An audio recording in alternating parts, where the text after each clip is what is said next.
Camping and trekking survival challenge. एक गांव के बगल में एक बड़ा पहाड़ था। उसके ऊपर बहुत से लोग ट्रेकिंग करते रहते थे। वहाँ पर टेंट डालकर वहीं पर खाना बनाकर खाते हुए प्रकृति का आनंद लेते थे। वहाँ पर फोटो भी उतरते थे। उस गांव में मदन नाम का एक बेकार आदमी हुआ करता था। वो मुंह फटता और उसे घमंड भी बहुत था। सबको गाली देकर गाली खाना, मार कर मार खाना, ये सब करते रहता था।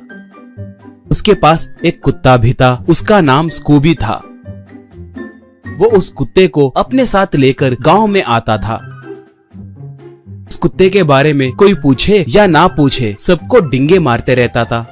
मेरे कुत्ते के खाने का खर्च तुम्हारे तनख्वाह से भी ज्यादा है। तुम इसके बारे में क्या जानते हो? मैं इसके लिए स्पेशल खाना बनवाता हूँ, पता है? कहता तो वो आदमी उसे एक मारकर, तुम्हारे कुत्ते के बारे में तुमसे किसने पूछा? मगर एक बात सुन लो, तुमसे तुम्हारा कुत्ता बेहतर है। कम से कम तुम्हारे जैसे ये गंदी बातें नहीं करता, बकवास नहीं करता, कहकर उसे एक और बार मारा। एक बार थोड़े लोग दूसरे गांव से उस पहाड़ के पास जीप में आए। स्कूबी के साथ वॉकिंग कर रहे मदन ने उन्हें देखा। वो लोग ट्रेकिंग सामान के साथ ट्रेकिंग के लिए तैयार हो रहे थे। तो मदन उनके पास जाकर, भाई आप लोग कहाँ से आ रहे हैं? ऐसे ट्रेकिंग करे तो आपको क्या फायदा है? कहकर पूछा एक आदमी तब। भाई हम सब नागपुर से आ रहे हैं। ट्रेकिंग करना हमारा शौक है। ट्रेकिंग करे तो हमारे दिल को अच्छा लगता है, कहा मदन तब। तो फिर ये सारा सामान क्या है? पूछा दूसरा आदमी। ऊपर खाने के लिए कुछ भी नहीं मिलते ना, इसलिए खाना, रहने के लिए टेंट और इमरजेंसी में काम आने के लिए थोड़े दवाइयाँ ले जाते हैं, कहा। उनके जाने के बाद मदन, सालों से इस गांव में रह रहा हूँ, एक बार भी इस पहाड़ पे नहीं चढ़ा। इसे चढ़े तो उतनी खुशी मिलती है क्या? तो फिर मैं भी एक बार चढ़ के देखता हूँ। यूँ सोचकर कुत्ते के साथ पहाड़ चढ़ने लगा। ऐसे पहाड़ चढ़ते चढ़ते वो थक गया। उसे बहुत भूख लगने लगी और प्यास भी लगने लगी। वहाँ पर देखे तो कुछ भी नहीं था। बाप रे, बहुत भूख लग रही है। बेकार में चढ़ा, अब मैं क्या करूँ? यूँ सोचकर यहाँ वहाँ देखा तो उसे एक टेंट दिखाई दिया। उसमें जाकर देखा तो एक इंसान सोते हुए दिखा। मदन जाकर सर सर कहकर उसे बुलाया। वो उठा नहीं। मदन और जोर से सर सर कहकर पुकारा। वो फिर भी उठा नहीं। ये कौन है? कुंभकर्ण के जैसे सो रहा है। सोचकर बाहर देखा तो बाहर खाना बनाने का पूरा सेटअप दिखाई दिया। वो वहाँ पर खाना बनाकर कुत्ते को खिलाकर वो भी खाया।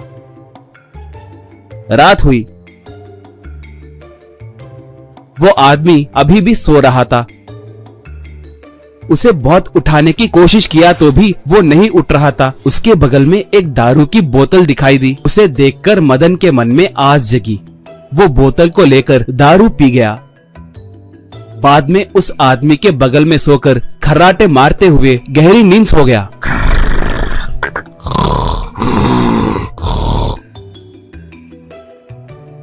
सुबह सुबह थोड़े लोग उस टेंट के पास आकर देखे तो मदन उसके बगल वाले इंसान पे हाथ और पैर डालकर खर्राटे मारते हुए सो रहा था। ये देखकर उन लोगों को गुस्सा आकर उसे एक लात मारे। मदन उठ के बैठ गया। एक तब, कौन हो रे तुम? यहाँ पर क्या कर रहे हो? पूछा। मदन उठ के खड़ा हो गया। मैं और मेरा कुत्ता ट्रेकिंग के लिए आए हैं जी। क्या हुआ? कहकर पूछा एक। क्या हुआ? क्या पूछ रहे हो? ट्रेकिंग को आए हो ठीक है, मगर इस टेंट में क्यों घुसे? ये कौन है, तुम जानते हो? पूछा। मदन, ट्रेकिंग को आने के बाद बहुत भूख लगने लगी जी। इतने में टेंट दिखाई दिया तो अंदर देखा, ये सोते हुए दिखे। बहुत उठाए तो भी नहीं उठे। अंधेरा हुआ है कहकर यहीं सो गया। ये कौन है? क्यों ऐसे सो रहे? कहकर पूछा। वो आदमी उसे खींच के एक मारकर, लाश सोगा नहीं तो उठकर डांस करेगा क्या? निकम्मे कहीं के। वो और मैं ट्रेकिंग के लिए आए थे, ये हार्ट अटैक से मर गया। मैं अकेला लाश को उठा नहीं पाऊंगा कहकर जाकर गांव से थोड़े लोगों को लेकर आया हूँ, कहा। बस मदन, क्या लाश है? यानी मैं रात भर एक लाश के बगल में सो गया था। बाप रे, कहकर बेहोश होकर गिर गया।